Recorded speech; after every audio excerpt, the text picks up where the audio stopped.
நம்ம தமிழ் சினிமாவில் ஈழத்தை பற்றியும் ஈழத்து மக்களை பேஸ் பண்ணியும் எடுக்கப்பட்ட திரைப்படங்கள் என்னென்னன்றதை பார்க்கலாங்களா.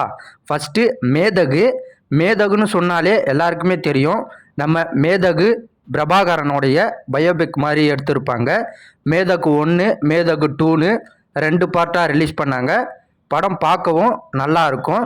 அடுத்து 2025 ரிலீஸ் ஆன டூரிஸ்ட் ஃபேமிலி. இந்த டூரிஸ்ட் ஃபேமிலி போன வருஷத்துல ஒன் ஆஃப் த பெஸ்ட் மூவியாக அமைஞ்சுது. இந்த டூரிஸ்ட் ஃபேமிலி கூட இலங்கையிலிருந்து அகழியாக வந்த ஒரு ஃபேமிலியை எப்படி ஆதரவு கொடுக்குறாங்கன்றத பேஸ் பண்ணி எடுத்திருப்பாங்க. நல்லாயிருக்கும், பார்க்க காமெடியாகவும் ஃபன்னாகவும். அடுத்து சல்லியர்கள். இப்போ தான் ரீசெண்டாக இந்த படம் ரிலீஸ் ஆகிருன்னு சொல்லியிருக்காங்க. ஆனால் அதிக தேட்டரில் ரிலீஸ் ஆகலை. கிட்டத்தட்ட தமிழ்நாட்டில் எவ்வளோ தேட்டர் இருக்குது, இருந்துமே ஒரு 27 தேட்டரில் தான் ரிலீஸ் பண்ணியிருக்காங்க. அடுத்து அதே நம்ம சசிகுமார் சார் நடித்த ஃப்ரீடம். இந்த படமும் ஈழத்து மக்களை பற்றி தான் பேசுகிற மாதிரி ட்ரெய்லர்லாம் காமிச்சிருக்காங்க. ஆனால் இந்த படம் இன்னும் ரிலீஸ் ஆகலை. இது போன்ற தகவலை தெரிஞ்சுக்கிறதுக்கு அகராதி யூடியூப் சேனலை சப்ஸ்கிரைப் பண்ணி வச்சுக்கோங்க.